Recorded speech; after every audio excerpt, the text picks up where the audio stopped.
अस्सलाम वालेकुम अज़ीज़ तलबा व तालिबात। आज के इस वीडियो में हम देखेंगे यूनिट नंबर 5 से सब यूनिट हिंदुस्तान में ख़वातीन की तहरीकें, यानी हिंदुस्तान में जो समाजी तहरीकें ख़वातीन के ज़रिए चलाई गई उनके क्या असबाब थे, इन ख़वातीन ने किस वजह से ये तहरीकें चलाई, इसके ताल्लुक़ से हम मज़ीद मालूमात देखेंगे। हिंदुस्तान में समाजी तहरीकों की एक वसी तारीख़ देखने को मिलती है।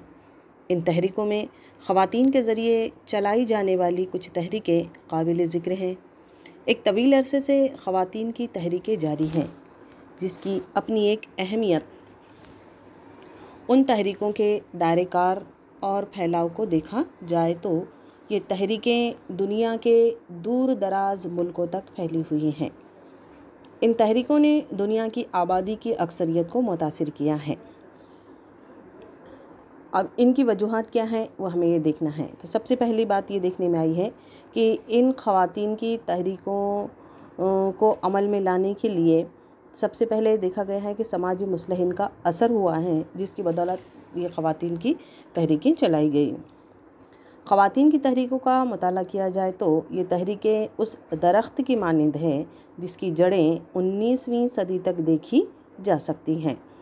जिस वक्त कुछ ख़वातीन के ग्रोह और चंद रोशन ख़याल और तरक्की पसंद मर्दों ने औरतों के साथ समाज में नाबराबरी के ख़िलाफ़ आवाज़ उठाई, उस वक्त औरतों की तहरीकों की शुरुआत हुई। तभी बहुत सारी ख़वातीन ने समाजी इस्लाही तहरीकों में शमूलियत की। ब्रह्म समाज और आर्य समाज ने महिला मंडल कायम किया था। ये मंडल एक ऐसा प्लेटफॉर्म था जहाँ ख़वातीन अपने ख़यालात का इजहार कर सकती थीं। समाजी मुस्लिहीन जैसे ईश्वर चंद विद्यासागर, राना डे, बहराम जी मलबारी जैसे लोगों ने समाजी बुराइयों के ख़िलाफ़ आवाज़ उठाई। बरतानवी हुकूमत ने गलत समाजी रस्मों के ख़िलाफ़ मुख्तलिफ़ क़वानीन भी पास किए। रस्म सती मुखालिफ कानून 1829 में पास हुआ।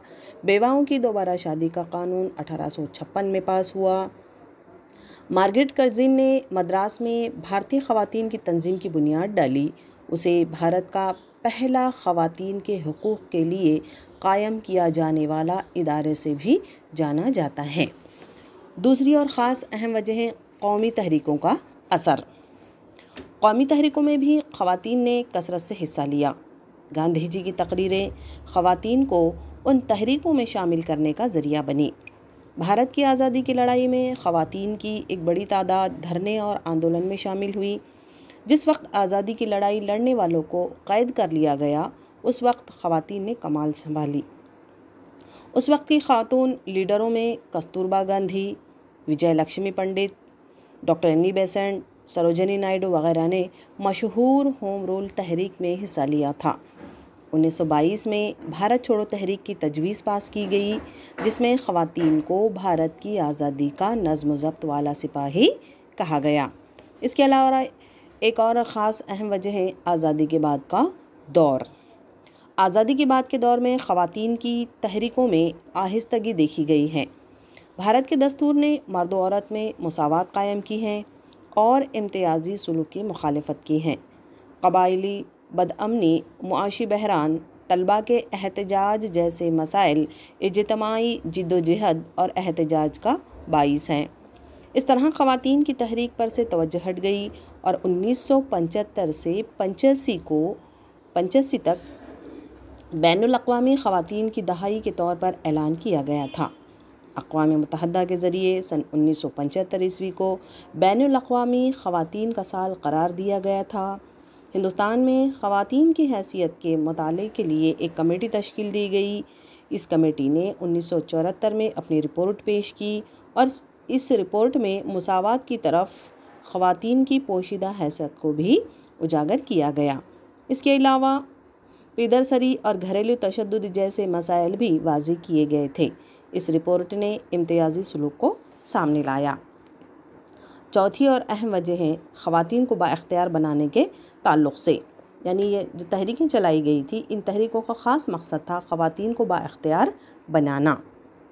मुख्तलिफ़ तहरीकों में भारत की दही और क़बाइली ख़वातीन हिस्सा ले रही हैं।